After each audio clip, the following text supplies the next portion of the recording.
মালদ্বীপের স্বাধীনতার ৭৫ বছর পূর্তি উপলক্ষে আয়োজিত ৪ জাতির আন্তর্জাতিক ফুটবল টুর্নামেন্ট নিজেদের দ্বিতীয় ম্যাচেও হার এড়িয়েছে বাংলাদেশ। আফগানিস্তানের বিপক্ষে কঠিন লড়াইয়ের পর গোলশূন্য ড্র করেছে মারুফুল হকের শিষ্যরা। বৃহস্পতিবার মালদ্বীপের মালে স্টেডিয়ামে অনুষ্ঠিত ম্যাচের র্যাঙ্কিং ও অভিজ্ঞতায় এগিয়ে থাকা আফগানিস্তানের বিপক্ষে দারুণ দৃঢ়তা দেখিয়েছে বাংলাদেশের অনূর্ধ্ব-23 দল। এই টুর্নামেন্ট স্বাগতিক মালদ্বীপ, পাকিস্তান ও আফগানিস্তান তাদের সিনিয়র দল নিয়ে অংশ নিলেও বাংলাদেশ পাঠিয়েছে অনূর্ধ্ব-23 দল। কারণ জাতীয় দলের মূল স্কোয়াড বর্তমানে সান মারিনো সফরে ব্যস্ত। তরুণ এই দলের অনেক ফুটবলারেরই আন্তর্জাতিক পর্যায়ে সিনিয়র দলের বিপক্ষে খেলার অভিজ্ঞতা নেই।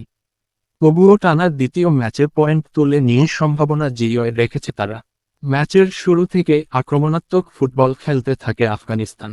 প্রথমার্ধে একবার বল জালে জড়ালেও অফসাইডের কারণে সেই গোল বাতিল করেন রেফারি। এছাড়া আরও কয়েকটি ভালো সুযোগ তৈরি করেছিল আফগানরা। তবে বাংলাদেশের গোলরক্ষক শ্রাবণ ছিলেন দুর্দান্ত। একাধিক গুরুত্বপূর্ণ সেভ করে দলকে রক্ষা করেন তিনি। অন্যদিকে বাংলাদেশও দুই অর্ধে পাল্টা আক্রমণের চেষ্টা চালায়। কয়েকবার প্রতিপক্ষের রক্ষণভাগে চাপ সৃষ্টি করলেও কাঙ্ক্ষিত গোলের দেখা পায়নি। ফলে শেষ পর্যন্ত গোলশূন্য সমতায় মাঠ ছাড়ে দুই দল। টুর্নামেন্ট এখন পর্যন্ত ২ ম্যাচ খেলেও গোলের খাতা খুলতে পারেনি বাংলাদেশ। তবে দুটি ড্র থেকে পাওয়া ২ পয়েন্ট তাদের ফাইনালে ওঠার আশা বাঁচিয়ে রেখেছে। আগামী ৭ই জুন গ্রুপ পর্বের শেষ ম্যাচে স্বাগতিক মালদ্বীপের মুখোমুখি হবে বাংলাদেশ। সেই ম্যাচে জয় পেলে ফাইনালে ওঠার সম্ভাবনা উজ্জ্বল হবে মারুফুল হকের দলের।